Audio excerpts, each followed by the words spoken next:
Ada anak broken home dari Papua yang awalnya cuma pengen duduk tenang, tapi malah jadi pelindung buat semua siswa yang pernah dibully.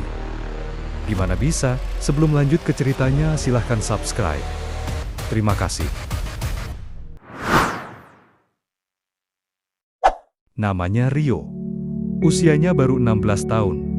Pindahan dari Jayapura ke Jakarta. Wajahnya tegas, kulitnya coklat gelap bersinar. Rambut keritingnya dikuncir ke belakang. Tapi bukan penampilannya yang bikin heboh satu sekolah, tapi tatapannya. Tajam, dingin, seolah nyimpen banyak cerita, tapi nggak pernah mau cerita ke siapa-siapa. Hari pertamanya masuk SMA Nusa Mandiri, udah penuh sorotan. Dari gerbang aja, semua mata langsung melirik. Bukan karena dia nyolot, bukan juga karena norak. Justru sebaliknya, Rio jalan pelan, tenang, cuek. Dia nggak banyak omong, tapi auranya kayak ngasih sinyal ke semua orang. Gua nggak ganggu lu juga jangan ganggu gue. Pas di kelas, dia duduk di bangku paling belakang. Nggak ikut ngobrol, nggak ikut ketawa. Bahkan pas guru minta dia kenalan di depan kelas pun, dia cuma bilang singkat, "Nama saya Rio." Udah, tanpa basa-basi, langsung balik duduk. Anak-anak kelasnya mulai bisik-bisik. Itu anak pendiam banget. Ya, ada juga yang nyeletuk. Kayaknya serem deh. Jangan-jangan anak berantem. Tapi nggak ada yang berani ngajak kenalan duluan. Waktu istirahat, Rio ke kantin sendirian. Duduk di pojokan, makan gorengan. Di saat yang sama, datang Randy dan teman-temannya geng paling senior di sekolah. Mereka biasa jadi penguasa kantin. Siapapun yang duduk di meja favorit mereka harus minggir. Dan hari itu, Rio tanpa sadar duduk di sana. Randy berdiri di depan Rio sambil melipat tangan. "Bro, itu bangku gua. Anak baru harus tahu diri dong." Nada bicaranya sengaja ditekan, seolah mau ngetes mental Rio. Tapi Rio nggak langsung berdiri. Dia ngangkat kepalanya pelan, menatap Randy lurus tanpa ekspresi. "Gue nggak nyari masalah," katanya pelan tapi jelas. "Tapi gue juga nggak lari dari masalah." Teman-temannya Randy langsung ramai. Ada yang ketawa mengejek, ada yang teriak, "Wih, gaya banget nih anak." Tapi Rio tetap duduk. Tenang, tangan kirinya pegang gorengan, tangan kanan di atas meja. Bukan ngegas, tapi juga bukan takut. Akhirnya Randy cengir, tapi nggak lanjut ribut. Mungkin dia kaget juga. "Anak baru kok, tenangnya kebangetan." Dengan nada setengah nyindir, dia bilang, "Ya udah deh, gue kasih, tapi lain kali jangan ngambil tempat orang." Rio cuma ngangguk sekali, nggak senyum, nggak takut juga. Besoknya, cerita tentang Rio nyebar ke seluruh sekolah. Anak Papua itu gila, dia lawan Randy, nggak takut siapapun katanya. Tatapannya ngeri banget bro, kayak ninja. Tapi di balik semua cerita itu, nggak ada yang tahu apa yang sebenarnya Rio rasain. Dia bukan anak yang pengen jadi pusat perhatian. Bukan juga anak yang cari masalah. Dia cuma lagi nyari tempat yang tenang, tempat di mana dia bisa duduk tanpa diusir, belajar tanpa diganggu, hidup tanpa harus jaga-jaga terus.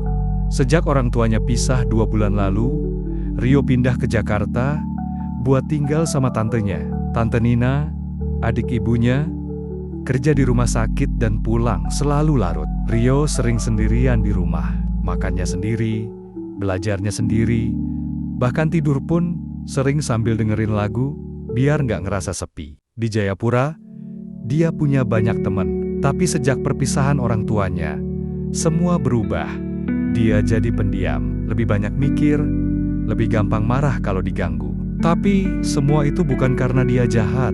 Dia cuma belum nemu cara yang tepat buat ngobrolin perasaan yang udah numpuk di dalam dada. Hari-hari berikutnya di sekolah, Rio tetap jadi sorotan. Tapi dia nggak pernah cari ribut. Dia datang, duduk, belajar, pulang. Tapi anak-anak mulai ngeh. Kalau ada Rio, suasana kelas jadi lebih tenang. Anak-anak yang suka nyenggol jadi nggak berani. Yang biasanya suka ngejek juga mendadak adem. Dan diam-diam, Rio mulai diamati guru-guru juga. Ada satu guru, Bu Ratih, yang mulai peduli. Suatu hari pas pulang sekolah, dia nyamperin Rio di parkiran. "Rio, katanya sambil senyum kecil. Kamu anak baik ya, tapi kamu nggak perlu kuat sendirian terus. Kalau kamu butuh tempat cerita, ibu ada. Rio nggak jawab, tapi dari matanya kelihatan. Dia mulai merasa dilihat sebagai manusia, bukan sebagai anak baru yang nyeremin. Kadang, orang yang terlihat paling keras sebenarnya cuma lagi cari tempat buat ngerasa aman. Setelah kejadian di kantin itu, nama Rio makin sering disebut di lorong-lorong sekolah. Tapi yang bikin semua orang heran, dia nggak pernah pakai nama itu buat nyari pengaruh atau bikin geng yang sok kuasa. Malah sebaliknya, Rio lebih sering duduk di belakang kelas, ngerjain tugas, dan pulang cepat. Tapi entah gimana, beberapa anak mulai ngikutin gayanya. Awalnya cuma 2 atau 3 orang. Anak-anak yang juga nggak punya banyak teman. Ada Dani, yang sering dibully karena badannya gemuk. Ada juga Fahmi, anak pindahan dari luar kota yang masih terbata-bata ngomong karena belum terlalu fasih pakai bahasa Jakarta. Mereka pelan-pelan mulai dekat sama Rio. Bukan karena dia ngajak, tapi karena mereka merasa aman di dekatnya. Rio nggak banyak ngomong, tapi kalau ada yang ganggu temannya, dia selalu pasang badan. Suatu hari, Dani dicegat 2 anak kelas sebelah di lorong belakang. Mereka ngeledek soal bentuk badannya, kayak biasa. Tapi saat itu, Rio lagi berdiri nggak jauh dari situ.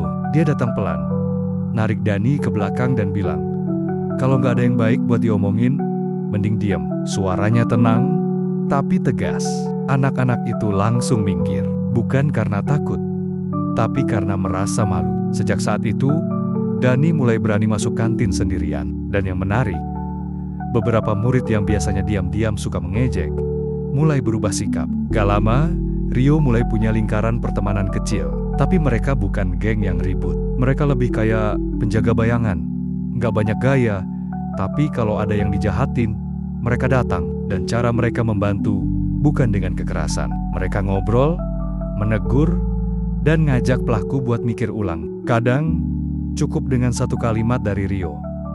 Lu pikir enak digituin tiap hari? Pelan-pelan, sekolah mulai terasa beda. Banyak anak yang biasanya duduk sendirian di pojokan kelas, sekarang mulai punya teman ngobrol. Yang tadinya sering pulang cepat karena takut ditungguin geng senior, sekarang bisa santai, duduk sampai sore di perpustakaan. Tapi tentu, nggak semua orang suka perubahan itu. Beberapa anak yang dulunya merasa berkuasa, mulai merasa tersaingi. Salah satunya Randy.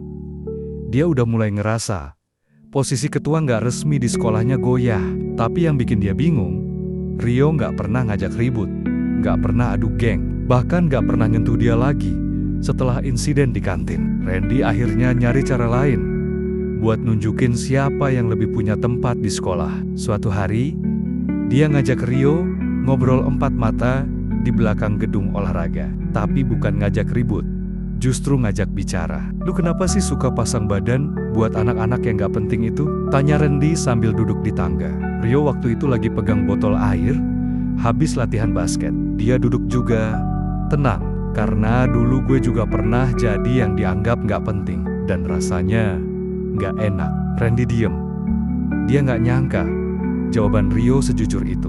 Mereka ngobrol agak lama tentang sekolah, tentang tekanan hidup, dan tentang gimana rasanya jadi anak yang gak punya siapa-siapa. Hari itu, buat pertama kalinya, 2 pemimpin sekolah duduk bareng tanpa adu ego. Dan meski mereka gak langsung jadi sahabat, setidaknya ada saling hormat. Beberapa minggu setelah itu, geng Rio makin dikenal. Tapi bukan sebagai geng keras, melainkan anak-anak yang suka bantuin. Kadang bantuin ambilin tugas, kadang ngajarin pekerjaan rumah, kadang sekadar duduk nemenin teman yang lagi murung. Bu Rati, guru wali kelas Rio, senyum tiap lihat perubahan itu. Suatu kali, beliau bilang di kelas, kadang pemimpin terbaik bukan yang paling keras suaranya, tapi yang paling bisa bikin orang lain merasa aman. Rio dengar kalimat itu sambil nunduk, tapi di dalam hatinya, dia tahu.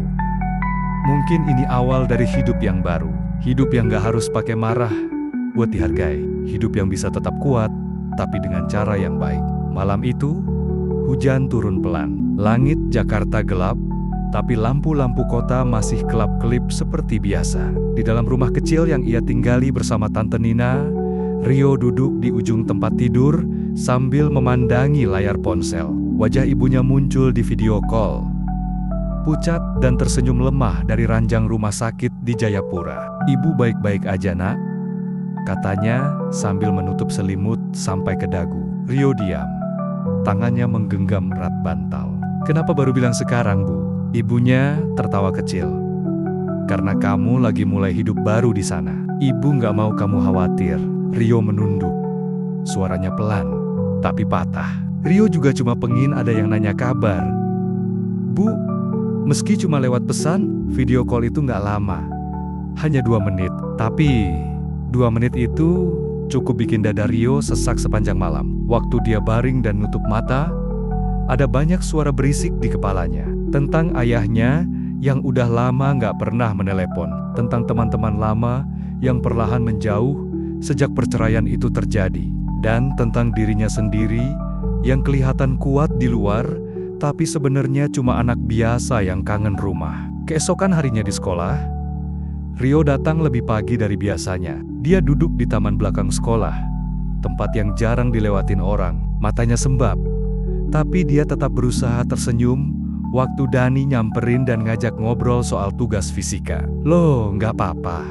"Yo?" tanya Dani pelan. Rio angguk. Tapi kali ini dia nggak nutup-nutupin. "Ibu gue sakit di Jayapura. Gue pengen pulang, tapi nggak bisa sekarang." Dani nggak bilang apa-apa. Dia cuma duduk di sebelahnya dan nemenin. Diam, tapi cukup buat bikin Rio ngerasa nggak sendirian. Hari itu, banyak hal kecil berubah. Rio mulai lebih terbuka sama temannya. Dia nggak segan cerita kalau lagi lelah atau bingung. Dan anehnya, bukannya jadi lemah, justru makin banyak orang yang kagum sama keberaniannya ngaku rapuh. Beberapa hari kemudian, pihak sekolah ngadain kegiatan mentoring untuk siswa. Mereka diminta buat saling terbuka, ngobrol dari hati ke hati. Waktu itu, Rio maju sendiri dan berdiri di depan kelas. "Saya mau bilang sesuatu," katanya. Semua mata tertuju padanya. "Saya dulu pernah mikir, kalau kuat itu harus diem dan nyimpan semuanya sendiri. Tapi sekarang saya sadar, justru lebih berani kalau kita bisa ngomong jujur tentang apa yang kita rasain." Dia cerita singkat tentang keluarganya, tentang ibunya yang lagi sakit, tentang perasaan jadi anak baru yang sendirian di kota besar, dan tentang rasa syukur karena akhirnya bisa punya teman yang gak hanya duduk bareng, tapi juga peduli beneran. Begitu dia selesai bicara, kelas hening. Tapi setelahnya, satu persatu siswa mulai ikut cerita juga. Tentang rumah tangga yang gak sempurna, tentang tekanan dari orang tua, tentang rasa takut gagal. Sejak hari itu, suasana sekolah berubah. Gak semua langsung jadi baik, tapi setidaknya ada ruang buat jujur. Geng Rio gak lagi disebut geng.